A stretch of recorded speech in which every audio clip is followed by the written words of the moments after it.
Hi BookTube. It's been a while, but I'm back. I wanted to do a bit of a wrap up. Oops. I'm sorry.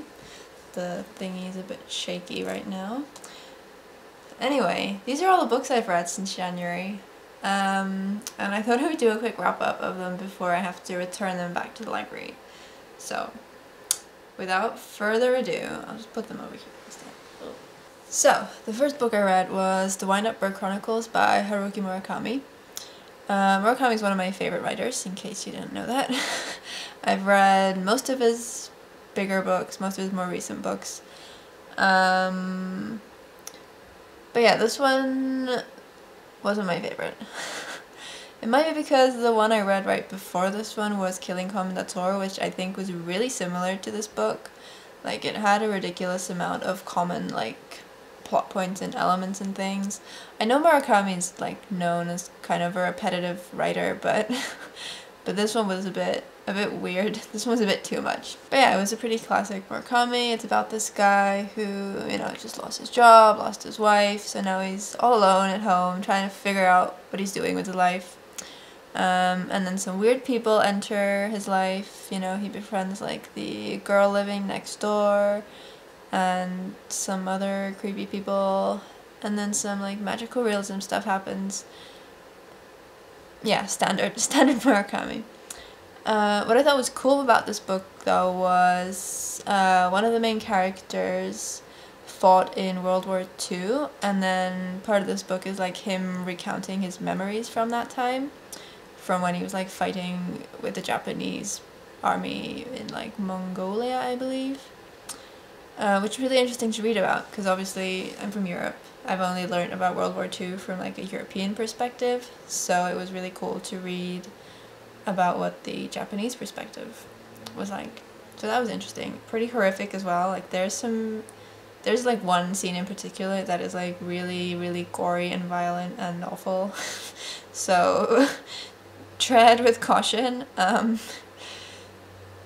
yeah, I gave it a 3 stars. So the next book I read was Hotel Silence by Odur Ava Olavsdottir. I hope I said that okay. So this is an Icelandic book.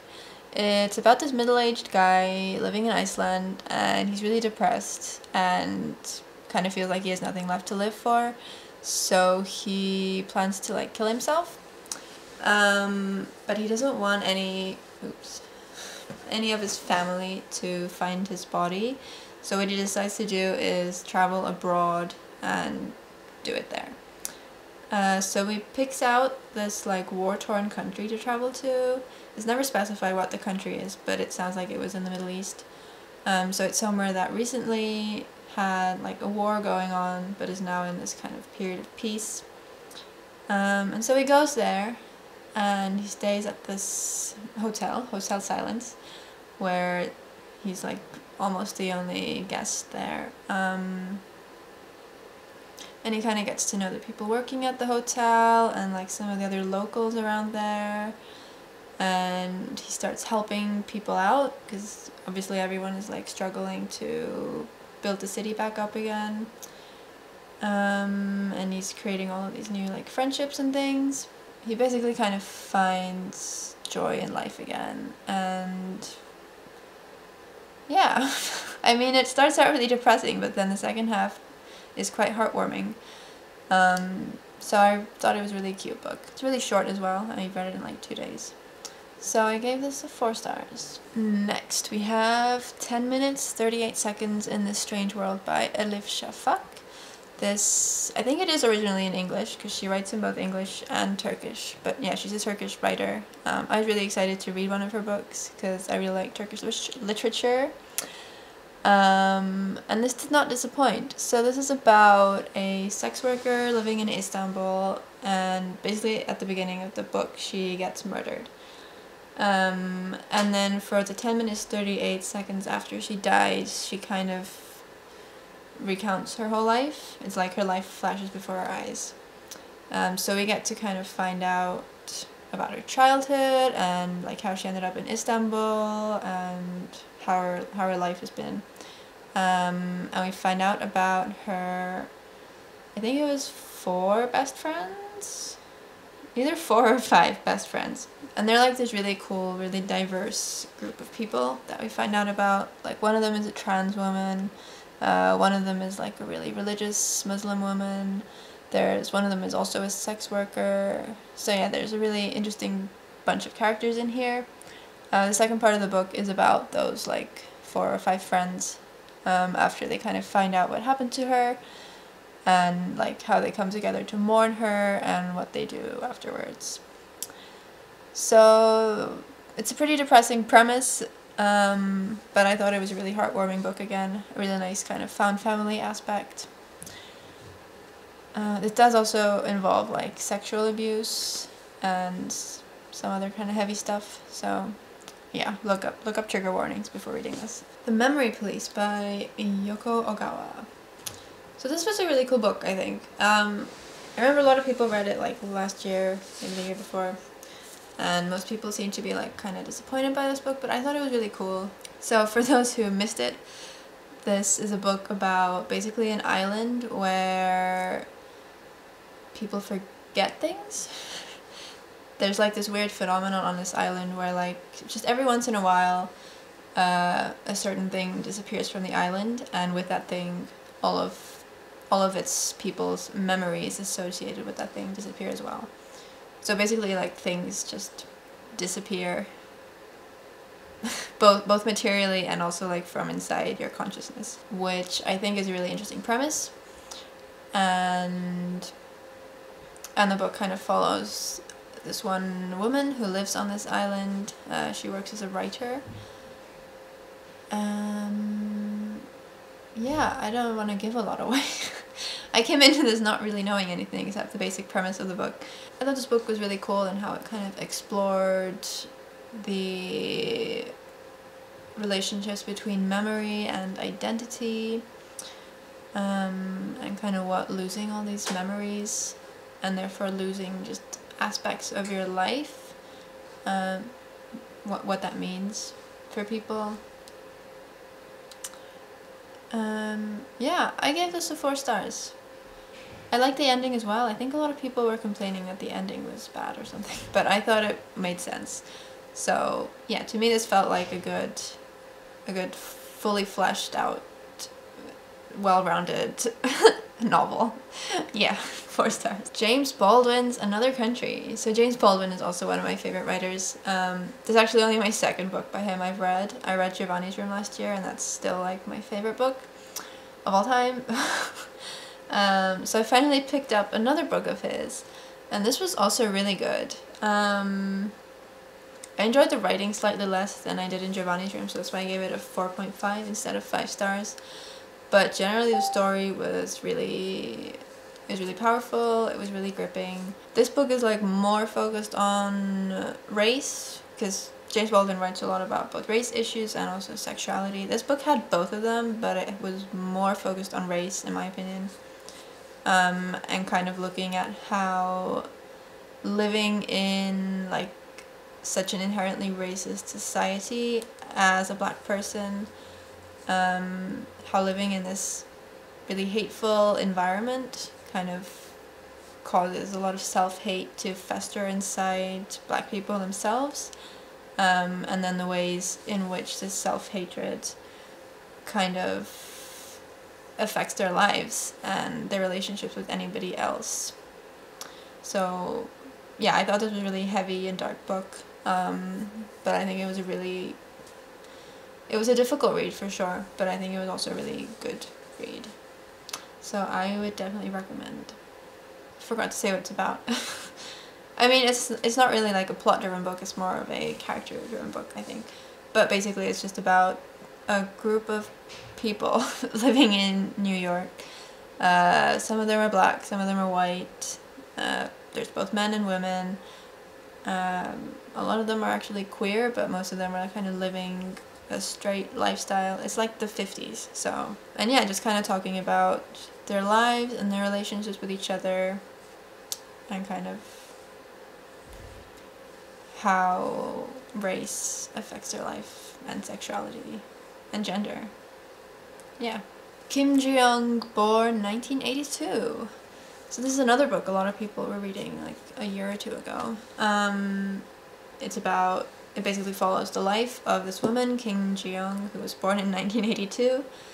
And she's like a very average, normal woman. And it kind of talks about how the fact that she's a woman has affected her life so much. A really interesting element in this book is how it uses like actual facts and statistics related to like gender disparities and things in Korea, and then it will like, let me see if I can find an example. It'll like add a source at the bottom of the page, so it's like almost like an essay type thingy, which I think is like a really cool concept. I think this is a really nice way for maybe people who don't know that much about gender issues yet to kind of learn about it. For me, this wasn't anything new. Like, I knew everything that was talked about in this book. Maybe not specifically like the super culturally specific things to Korea, but like the general gist of like the patriarchy and misogyny is like basically the same everywhere.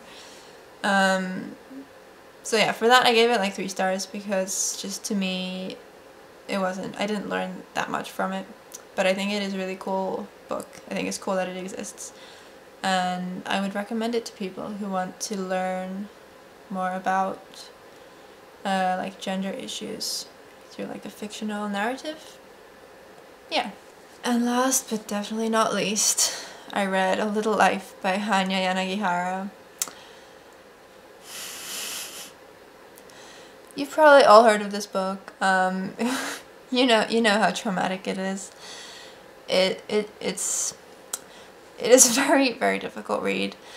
So this book is basically, it starts off being about these 4 friends living in New York, like studying in college. And they're this like really sweet, like kind of found family thing again. But one of the guys is like really mysterious. He's like the only one who doesn't really tell people about his past. And then the rest of the book is kind of centers around that specific character, Jude. And the reader kind of gradually learns through like his flashbacks and things what exactly happened in his past. And we also learn about how that affects him today. So yeah, the main kind of central theme of this book is trauma, and like all the ways in which it affects a person the rest of their lives. Yeah, it's a really depressing book. I don't know what to say about this without like giving too much away. Definitely look up trigger warnings if you want to read this book. It involves like physical, sexual, mental abuse of a child, and like things like self-harm and suicide and everything. Yeah, this isn't a book that everyone should read, definitely. But I'm kind of a masochist, and I really love sad books for some reason. I mean, Giovanni's Room is my favorite book in the world. This was not as upsetting to me as Giovanni's Room. It was more like shocking, I guess. Or like, it was upsetting, but not in the way where it made me feel super sad all the time. No, I don't know how to explain what I felt. Basically, I think because here, like, most of the, like, really, really terrible parts happened in, like, retrospect. It was in the past of this character. Because of that, it didn't hit me quite as hard.